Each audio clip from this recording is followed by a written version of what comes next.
കരുണ ലഭിക്കും. ഏറ്റുപറഞ്ഞ് പരിത്യജിക്കുന്നവന് കരുണ ലഭിക്കും.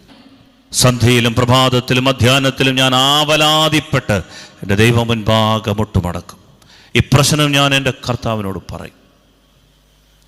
എൻ്റെ പാപം എൻ്റെ ഹൃദയത്തിൽ കുടികേറി കിടക്കാതിരിക്കാൻ ഞാൻ കുമ്പസാരത്തിൽ ഏറ്റുപറയും. എൻ്റെ ദൈവത്തോട് ഞാനത് ഏറ്റുപറയും. എന്നിട്ട് ഞാൻ എൻ്റെ കർത്താവിനെ വിളിച്ചപേക്ഷിക്കും. എൻ്റെ പ്രശ്നം എത്ര വലുതാണെങ്കിലും അതിന് പരിഹാരം ഉണ്ടാകും. നമ്മുടെ പ്രശ്നങ്ങളിൽ നിന്ന് ഒളിച്ചോടരുത്. നമ്മുടെ പ്രശ്നങ്ങൾ എത്ര വലുതാണെങ്കിലും ആത്മഹത്യ പരിഹാരമല്ല. നാടുവിടുന്നത് പ്രശ്ന പരിഹാരമല്ല. ആളുകളെ ഒഴിവാക്കുന്നതും അവരുടെ ജീവിതമില്ലായ്മ ചെയ്യുന്നതും അവരെ ഭൂമിയിൽ നിഷ്കാസനം ചെയ്യുന്നതുമൊന്നും പരിഹാരമല്ല. ഒറ്റ പരിഹാരമേ ബൈബിളിലുള്ളൂ. നിൻ്റെ കർത്താവിനെ വിളിച്ചപേക്ഷിക്കുക. പ്രാർത്ഥനയുടെ ശൈലികൾ മാറ്റുക.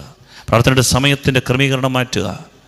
നിൻ്റെ ആവലാദികൾ കർത്താവിനോട് തുറന്നു പറയുക. കർത്താവ് ഇടപെട്ട് പരിഹാരം ചെയ്യും.